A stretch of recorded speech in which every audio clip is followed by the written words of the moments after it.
What's up, guys? Today we're going to be doing a sports analyst video on top 7 worst contract deals of this free agency right now. So, hope you guys. Coming in at number 7, we have Nicholas Batum that signed with the Charlotte Hornets, and he had an agreement with them, and he got signed a 5-year, $120 million deal with the Hornets. And his stats for the 2015-2016 season were looking like 14.9 points per game, 5.8 assists per game, 6.1 rebounds per game, and his PER was 15.69. His career is 11.7 points. His assists were 3.4 and rebounds 5.2. Personally, I don't think he really deserved this big of a contract for the Charlotte Hornets. That's why he's coming in at number 7. At number 6, we have Marvin Williams that agreed to the Charlotte Hornets again for a $4,054.5 million deal. And his stats for the 2015-2016 season are 11.7 points per game, 6.4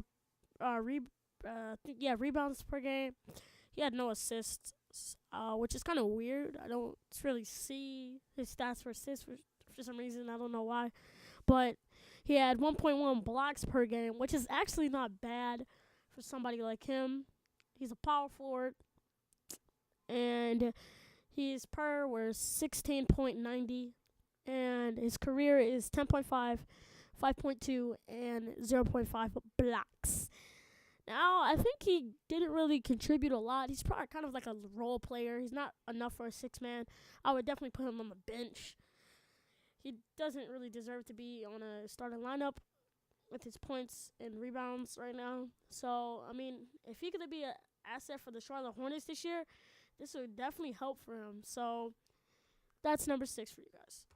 At number 5, we have Chandler Parsons that signed with the Memphis Grizzlies now. So, he's a part of the Memphis Grizzlies with Mike Conley, and he got signed for a 4-year, $94 million deal. And his 2015-2016 season stats were looking like 13.7 points per game, 2.8 assists per game, 4.7 rebounds a game, 16.31 per, and 14.3 points per game for the career, career, and then 3.3 assists and 5.1 rebounds.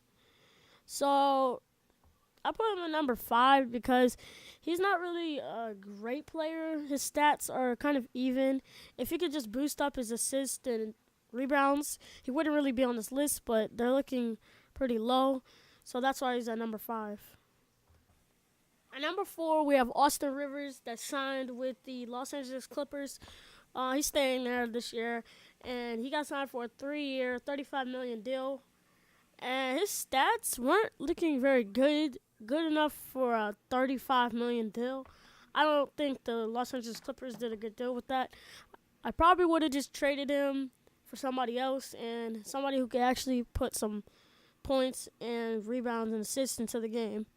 So his stats were looking like 8.9 points per game, 1.5 assists, 1.9 rebounds, about 2, and his career is 7.4, 2.0, or 2, and about 2 rebounds. So it looks like he didn't really have that much playing time, but still, he shouldn't be getting $35 million. So that's why he's at number 4.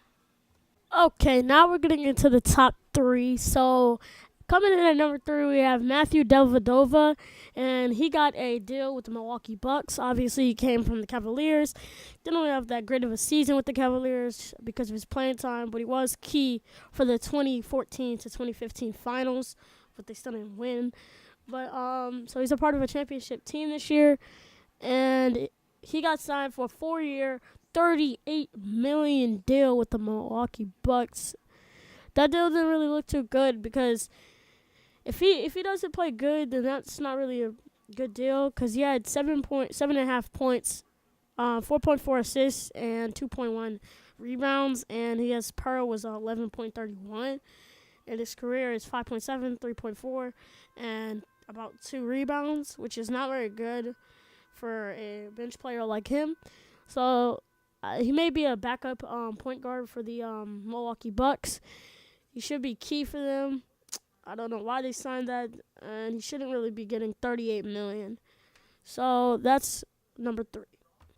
Coming in at number 2, we have Mike Conley.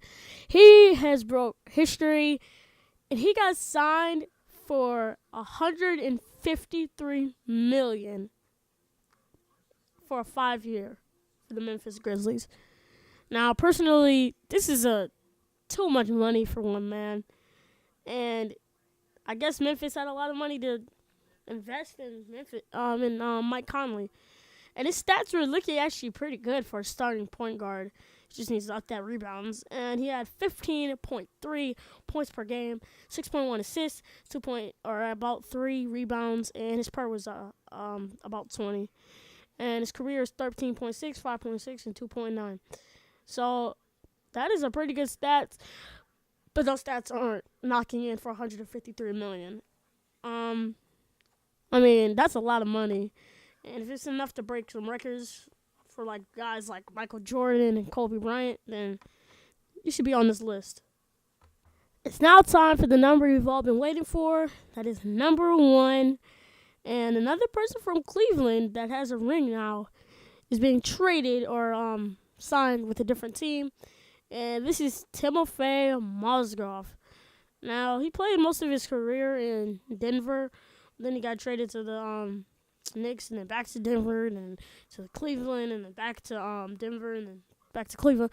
Now he's getting traded to the Lakers, and the Lakers signed him for a 4-year, $64 million deal, and that is about too much money for somebody like him was playing. And he had 6.3 points per game, 4.4 rebounds, and 0.8 blocks.